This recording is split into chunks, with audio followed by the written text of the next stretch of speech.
أهلا وسهلا بكم متابعينا في كل مكان في هذا اللقاء الذي يجمعنا بطارق المعيز ورشيد الحيمري من جماعة لالا ميمونة حول موضوع بقعة أرضية تم تفويتها لشخص آخر رغم حصولهما على الأوراق القانونية وموافقة السادة النواب.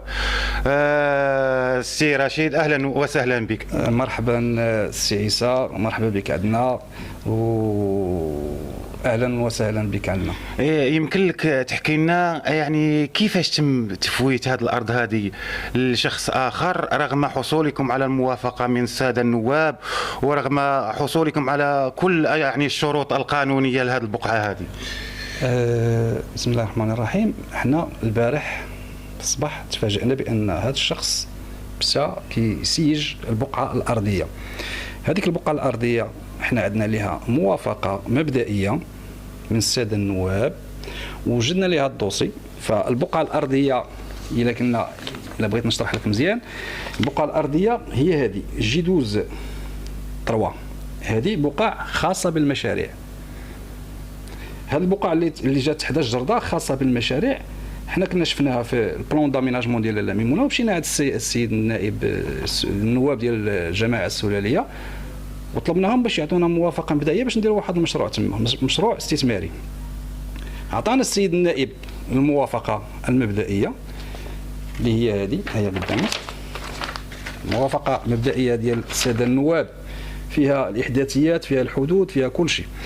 من بعد ما شدينا الموافقه ديال الساده النواب بدينا كنجمعوا الدوسي جمعناه في 7 نسخ بالطوبوغراف، بورقه ديال المشروع اللي هي هذه. جمعنا الدوسي كيتكون من 7 ديال النسخ، دينا للسيد السلطه المحليه بالخصوص بالاخص السيد قائد قياده لالا ميمونه. دفعنا الدوسي، خدينا وصل استلام هو هذا، باننا حطينا الدوسي نهار 2/1/2020. بعد ذلك بعد وصل الاستلام في 7 ها هو 7/1 دازت 5 ايام، الدوسي ديالنا ما مشى حتى شي بلاصه. السيد القائد يمكن درت الدوسي او ما نعرف، المهم نهار 7 جاوبنا. الجواب ديالو كان غنقراه لك في الاخر كامل. يؤسفني إخبارك أن العقار المذكور أعلاه كان موضوع طلب إيجار سابق لإنجاز مشروع خدماتي. ملي توصل ورجع لي الدوسي ديالي كامل في 7 نسخ، رجعوا لي عن طريق المقدم. خديت الدوسي ديالي وصيفط له للسيد القائد، صيفط له واحد التوضيح. هذا التوضيح حول الجواب اللي صيفط لي بان، وقلت له بان هذاك التوضيح يشرفني السيد القائد قياده الميمونه ان ارفع الى علمكم ان البقعه الارضيه التي سانجز فيها المشروع فارغه، كما انني اتصلت بنواب جماعه السلاليه واكدوا لي انه لم يسبق لهم ان اعطوا احدا غيري موافقه لاستغلال البقعه المذكوره. ورجعت لعنده وعطيته التوضيح، قال لي لا راه كاين دوسي اخر ديال واحد اخر قبل منك حاط. وراه لي قال لي ها هو فلان بن فلان، وجبد لي الكروكي. فالكروكي او الطوبوغراف هو نفسه ديال البقعه اللي عندي انا، ولكن الكروكي راه اي واحد يمكن يديروا على ديك البقعه.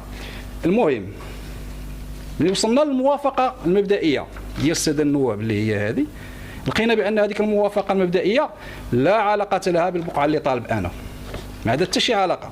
الا قرينا الموافقه المبدئيه كنلقاو بان الحدود ديالها كلها دايره بالسكان، بينما ان هذه البقعه اللي طلبت انايا اللي خديت الموافقه ديالها من عند السيد النائب لا علاقه لها، ما عندهاش السكان، عندها في 11 اللي هي حدا الجرده، وكاين طريق ما كاينش كاع السكان نهائيا. وداك الشيء واضح في الموافقه المبدئيه ديال الشخص اللي حط. رغم ذلك السيد القائد ما عطاني حتى شي حاجه، ما بغاش يولي يشد من عندي الدوسي. بقى عندي الدوسي. شنو درت؟ مشيت لوزاره الداخليه بملحقه ديال وزاره الداخليه في الرباط وحطيت الدوسي، دفعته، سلموا مني الدوسي. من بعد ذلك جا الدوسي عبر السلم الاداري، جات مراسله للسيد القائد من لادار ديال قنيطره باش يدير البحث ديالو. فالسيد القائد كذلك ما دارش شي بحث ديالو، ما واش دار ولا ما دارش ما عرفش انا، ولكن نفس الجواب اللي جاوبني به الاول ولا جاوب به هذاك المراسله. بعد ذلك مشيت للدار ديال القنيطره، سولتهم على الدوسي ديالي، بحثوا لقاو الدوسي، جبدوا الدوسي لقاو بان الجواب، قال لي الجواب راه هذا السيد القائد راه تيقول بان هذه هي حاط فيها شخص اخر، داير طلب شخص اخر. قلت له دير راه ما كاينش طلب، ما كاين حتى شي واحد اللي هذاك اللي عنده راه ما عندوش الموافقه المبدئيه، انا اللي عندي الموافقه المبدئيه ديال ديك البقعه. ولينا رجعت لعند، قال لي خصك تشوف مع السيد القائد، رجعت لعند السيد القائد، قبل ما رجعت السيد القائد طلبت توضيح للساده النواب، مشيت عندهم، مشيت عند الساده النواب ديال الجماعه السلاليه، قلت لهم واش هذيك البقعه راه السيد القائد كيقول بان هذيك البقعه واخد موافقه مبدئيه ديال شخص اخر. قال لك لا، حنا ما عمرنا عطينا لشي واحد، اول واحد عطينا له هي انت. قلت لهم واش يمكن لكم تعطيوني شي توضيح؟ قال لك ماشي مشكل، طلب لينا عطينا واحد الطلب ونعطيوك توضيح. عطيتهم طلب، عطاوني واحد الطلب، هذا التوضيح ديالو. هذا التوضيح تيقول ديال الساده النواب: نظرا للطلب الذي تقدم به السيد رشيد الحمري عن توضيح بقعة أرضية لإيجار عقار جماعي، فإن النواب جماعة معيز محمد والعربي الديسوري كان قد تسلم من الموافقة المبدئية للقطعة الأرضية التي مساحتها 1193 متر بالإحداث ديالها بكلش.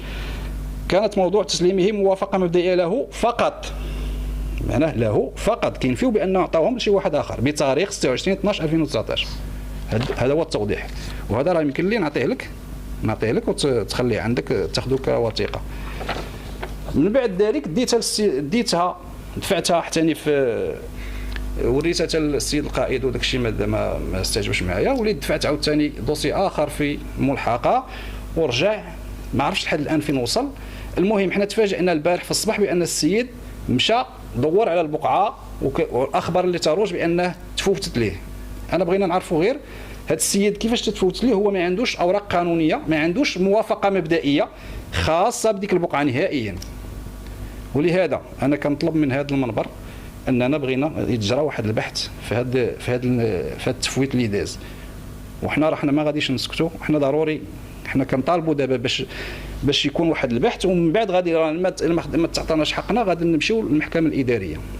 هذا الشيء اللي كاين. سي طارق، اهلا بك. اهلا وسهلا سيد. اشنو يمكن لك تقول لنا في هذه القضيه هذه ديال هذه الارض، ديال هذه البقعه الارضيه؟ اولا السلام عليكم ورحمه الله تعالى وبركاته. اللهم صل على سيدنا محمد وعلى اله وصحبه اجمعين. غادي نحاول من بعد الكلام ديال السي رشيد غادي نحاول نضيف بعض الاشياء، ونحاول نعطي فكره على حتى الفكره انه منين جات هاد المشاريع، منين جاتش. اولا الفكره جات من بعد واحد البحث انا والصديق وبعض الاصدقاء، من بعد ما جاء تصميم التهيئه الجديد ديال جماعه الليمونه. حاولنا نقلبوا، لكن هناك بقاع يعني صالحه للكراء من الداخليه للمشاريع. عجبتنا الفكره وقلنا علاش حنا كشباب حاملين مشاريع، بغينا حتى حنا البلاد ديالنا تزيد لقدام ونديروا مشاريع يستافد منها البلاد وتكون واحد الاضافه نوعيه وتكون فيها واحد الاضافه للبلاد. سولنا على المساطير المتبعه بحال هذه المشاريع هذه، وسولنا جميع الجهات وعطاونا يعني كيفاش غادي نديروا باش اننا نحاولوا نديروا هذه المشاريع هذه. اول خطوه كانت عندنا من بعد ما انه تاكدنا بواحد التاكد واضح انه البقع الارضيه خاويه ما فيها حتى شي واحد، لا سكان لا حتى شي واحد، وغير تابعه لاي شخص. مشينا درنا البلان ديال الارض عند الطوبوغراف وداك الشيء، درنا دراسه الجدوى ديال المشاريع. بالنسبه للاخ رشيد كان عنده مشروع ديالو، بالنسبه لي انا كنت داير مشروع ديال صاله رياضيه وواحد المسبح صغير باش تكون واحد اضافه نوعيه لهذا. وجات مادام انه البقعه جات ما بين جوج ديال المؤسسات التعليميه، قلنا ما فيها باس اننا نديروا واحد الفضاء رياضي يكون فيه واحد المتنفس للطلبه والهادي، بامكانهم يجوا يمارسوا الرياضه، يمارسوا المسائل ديالهم. بغينا نديروا واحد الاضافه للبلاد. مشينا درنا دراسه الجدوى ودرنا مسائل كامله، درنا طوبوغراف. والنقطه الاهم هو اننا مشينا توجهنا عند النائب، السيد النائب ديال الجماعه السلاليه. الساده نواب الجماعه السلاليه يعني رحبوا بالفكره، ومن بعد ما شرحنا لهم المسائل قلنا لهم هذه البقعه راه خاصه بالمشاريع، وحنا حنا حاملين واحد المشاريع وبغينا نديروا واحد الاضافه للبلاد. مادام حنا ولاد البلاد وما عمرنا استفدنا من الاراضي السلاليه، وحنا من حقنا هذا الشيء هذا، لانه هذه المسائل هذه ما غاديش ناخذوا الارض باش نبيعوها او لا شي حاجه. هذه ارض للكراء كتكرى من الداخليه لاجراء مشاريع. رحبوا بالفكره، عطاوني الموافقه المبدئيه. هذه هي الموافقه المبدئيه ديال الساده النواب، موافقه مبدئيه بتاريخ 15/1/2020 مع الساده محمد معيز والعربي الدسوري بصفتهم كنواب ديال الجماعه السلاليه. عطاونا الموافقه المبدئيه. من بعد درنا دراسه الجدوى، درنا المسائل القانونيه كامله ديالنا، وبقات لنا يعني المرحله الاخيره هو اننا نتوجهوا عند السيد القائد. كذلك توجهت على السيد القائد، دخلت عنده، ديت له المسائل كما هي، ديت له الاوراق كاملين، كل شيء مصايب، كل شيء مريقل. دخلت عنده، رحب بالفكره حتى هو، قال لي مرحبا وداك الشيء وهذه. حطيت له المسائل ديالي صافي، قال لي سير حتى نعيطوا لك ولا شي حاجه. المهم بقى دازت واحد المده فيما كنمشي، يا اما كيقول لك ما هوش هنا او لا شي حاجه، بقينا غادن كل مره تيأجلوا لك داك الشيء يعني لدواعي لاسباب يعني مجهوله، يا اما تيقول قايد ما هوش هنا، يا اما هذا يا اما هذا. من بعد ذلك جات الفتره ديال كورونا، انتم عارفين ان فتره كورونا كان القايد مشغول وكانت السلطه كلها مشغوله بالجائحه وداك الشيء، الله يحسن عوانهم عاوتاني. قدرنا الظرفيه، كنا كنحاولوا نتصلوا بالسيد القائد، ما كانش كيجاوبني. كان مره واحده اللي جاوبني العون ديالو، قال لي بانه الدوسي ديالك راه عنده محطوط عنده. صافي انا قلت مادام الدوسي ديالي محطوط عنده ما جاوبني لا بالرفض لا بالقبول، قلت راه ربما مساله وقت، دابا هما مشغولين بكورونا بعدا. قلنا ما فيها باس نصبروا شويه. صبرنا، بقيت صابر حتى لقينا راسنا انه داز عام وزياده ما اتخذ حتى شي اجراء في هذه المساله هذه.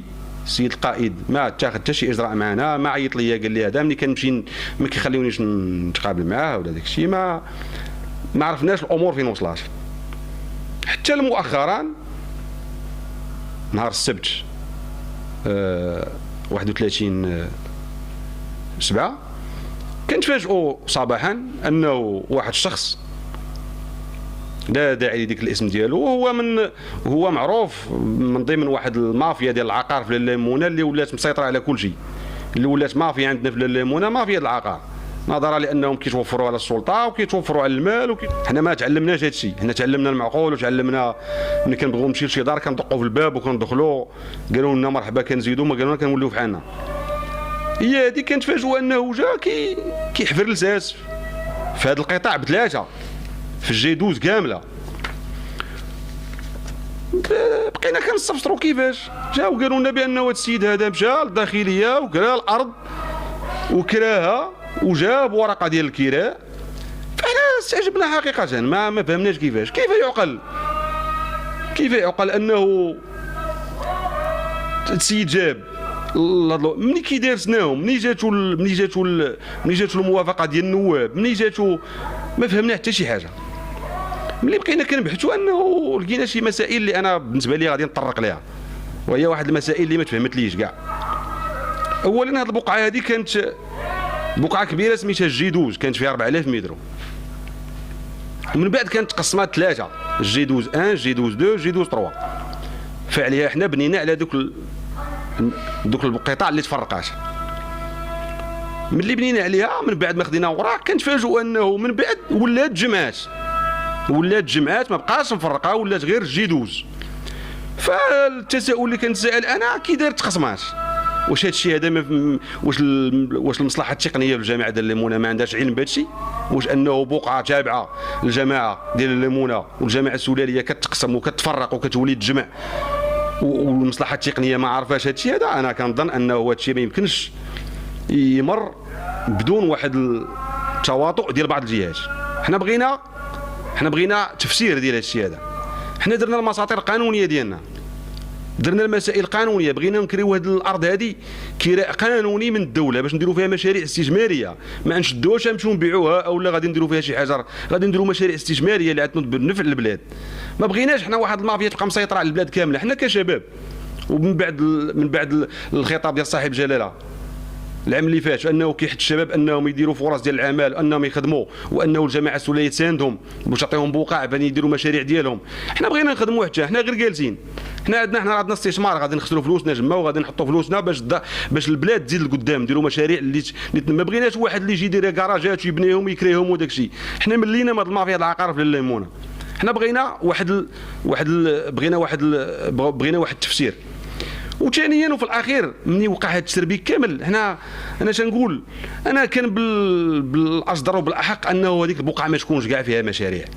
مادام جدرده عندنا جدرده صغيره وهذه البقعه جات ما بين جوج ديال المؤسسات التعليميه، ما كان حبذا انها ما تكونش كاع تمايا، ما تكونش كاع انها بلاصه ديال المشاريع. حبذا لو كنت زادت في الجرده او لو كنت دارت ساحه عموميه ولا شي حاجه. من هذا المنبر كنقول انه انا نقدر انني نسامح في هذا الشيء هذا بالصالح العام. انا كنطالب المجلس الجماعي انه يفكر يديرها جدرده ولا يدير شي حاجه احسن ما يعطيها لي انا ولا يعطيها لشي واحد اخر، يعطيها لشي واحد دير مصلحه عامه للبلاد.